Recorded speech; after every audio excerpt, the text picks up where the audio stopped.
Today, we're going to talk about whether or not you've been overpaying for training. If you've been following me for a while, you know that I'm a big believer in trainers and tribes, but not all trainers are created equally. Today, I want to coach you as a parent to be able to understand which trainers are most effective. Now, I don't want to bag on trainers because just like teachers and coaches, there are all different types and all different levels. This is not a bag on Trainers Day, but what this is a tutorial to help you as a parent understand the nuances between what is good training and what is not. The very first thing you need to know when you take your athlete to training is what I call never more than 4. It's the biggest transgression of any trainer. I see so many trainers with tons of athletes in one session. I'm all for making money because Lord knows we work hard. However, when you have 30, 40 athletes in a session, you're probably pretty good at what you do. Kudos to the trainer, but you're also taking advantage because a barber wouldn't cut multiple heads at a time. A lawnmower isn't going to cut a piece of 1 yard and go to the neighbor's house and cut a piece of his yard.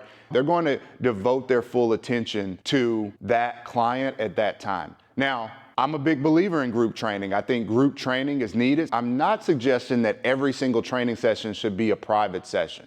That's unrealistic. It would be too expensive and not as effective because you don't have anybody to push you. The athlete doesn't have anybody to look up to or be in front of. As a result, I'm a big believer in group training, but never more than 4. In your athlete's particular line, drill, goal, there should never be more than 4 athletes.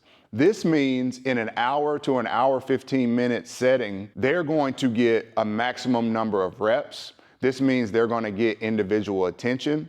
And because inevitably you're going to have athletes at different levels in that group. Those at the lowest levels are going to get left behind if they're in a big group. You may think they're going to pick up some things, but they're just going to develop bad habits and continue to waste their time. Now, there is one caveat for breaking the never more than 4 rule, and that's when you have a group of highly elite athletes. For instance, college Division I or Division II players, or a group of high-level high school players who are all stars. You're going to be able to get 10 of them in a line because it's more for the camaraderie, the collusion, the speed of the game, and things like that. But if your athlete is average or just a novice, you definitely don't want them training with lines of more than 4. Now, here's another one of my pet peeves when I see trainers. They put a ball in the client's hands, and the client does some dribble move, shoots a shot, and then has to spend the next 10 to 15 seconds chasing their rebound. When working with a trainer, the athlete should never have to get their own rebound. That's why we have the Dr. Dish IC3 rebounder here. You can also see behind me the Dr. Dish Home Edition. These things are not expensive options if you are a trainer, and if you're a parent, you want to see your athlete getting more shots than rebounds. Rebounds are part of the game, but not these types of rebounds. I see 90% of trainers have their clients shoot 1 shot, then get their rebound for the next 10 to 15 seconds, get back in line for another 10 to 15 seconds. So you're talking about in a minute shooting 2 shots and spending most of your time wasted. The other thing is, when you have someone rebounding for you, it gets you multiple shots within the drill. We're never just shooting 1 solitary shot in the drill. We're going to shoot from 2 different types of angles, whether it be 2 different types of step back, dribble moves, off the catch moves, or 2 different angles completely. We're always going to maximize the amount of touches an athlete gets. So that's something you as a parent want to watch out for. And while we're on the subject of shooting, I want to talk about contested shots, because with these contest sticks, they allow us to contest nearly every shot our clients take. I always say that contested shots make for concentrated shooters.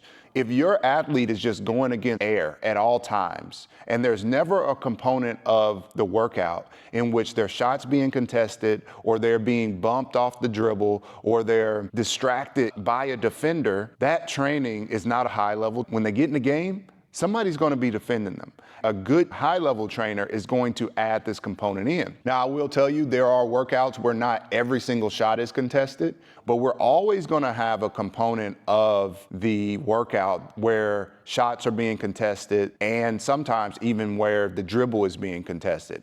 We do entire workouts where everything is contested, and physicality from making layups with contact to shooting the three over a contested hand, to off the dribble moves, being bumped into a pull-up and then a contested shot. What am I saying? If you're not getting any contested shots or any realistic defensive preparation being added to your workout, you may want to look for another trainer. Another telltale sign of a high-level trainer is that they're always talking. They're dictating the rhythm of the workout with the cadence of their voice. Let's go. Let's pick it up. That's good. I like that. Hold up. Stop. Let's redo that. A good trainer is always in control of the environment with their voice.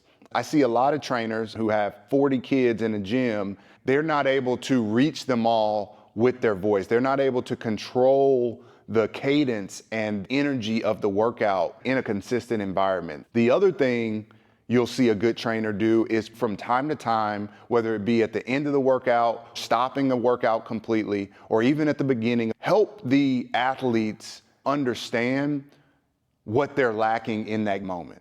Whether it is theoretical or a specific issue the trainer is seeing that day, good trainers use their voice to dictate the energy and motivation within each athlete. The last thing I'm going to tell you is that high-level trainers create realistic game-like situations.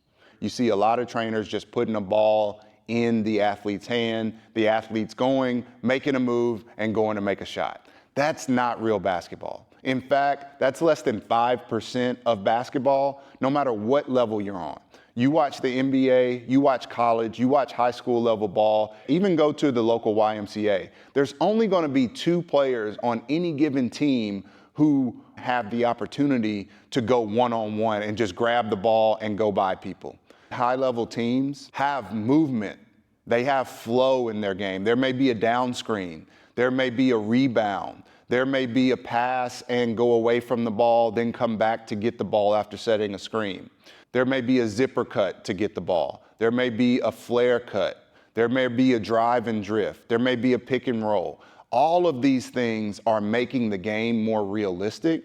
And if your trainer isn't implementing them in the workout, it's probably not a high-level workout. We even add a lot of defensive elements into our drills, forcing our clients to play defense prior to getting a shot, prior to getting a layup, whatever the case may be. And when you see these components of a workout, they allow athletes to piece together their skills with the given opportunity, the environment.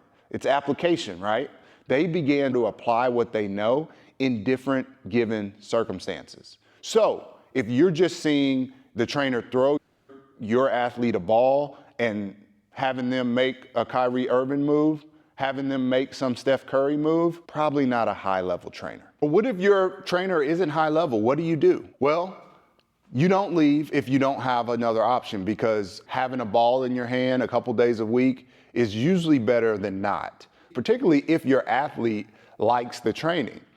You can supplement some elements on your own, whether it's taking time out to walk your athlete through some specific situations, whether it's taking some time out and doing some contested shooting. But really the purpose of this video is so that you can begin to understand the different levels and abilities of trainers. You can maybe transition to a higher level trainer as your athlete begins to improve. Don't be against talking to your trainer about adding some of these elements if he or she has that ability. I hope this video helps, and be sure to check out our next video that includes some great dribbling drills to take your kid from average to awesome. Thanks for watching.